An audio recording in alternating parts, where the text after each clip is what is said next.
Leonore.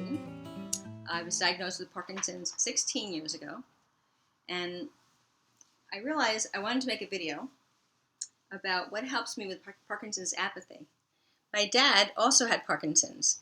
He died in 2000, and he lived for 23 years with Parkinson's. My mom was his main caregiver, and he modeled for me how to live with Parkinson's without being self-absorbed, by really trying by example to be like him, which was that he gave to people until his very last breath and didn't let Parkinson's stop him from being who he was, which was a giver and a loving person. And I've tried to do that as a person and as a parent with my son Josh.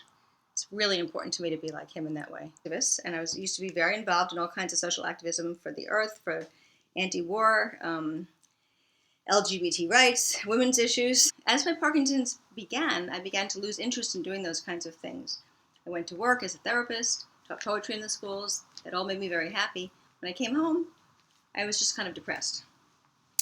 And I started taking antidepressants because depression is helped by antidepressants. But the apathy didn't really lift until I began to become active in doing things that had to do with helping other people.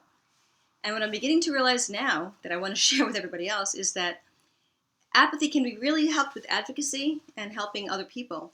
And I learned that about myself in the last 10 years, or the last maybe 8 years, that when I do things for other people, I stop feeling like I'm in the doldrums. I stop feeling like not getting up in the morning. My wife is smiling at me right now and saying, talk slower, and she's right. She's laughing.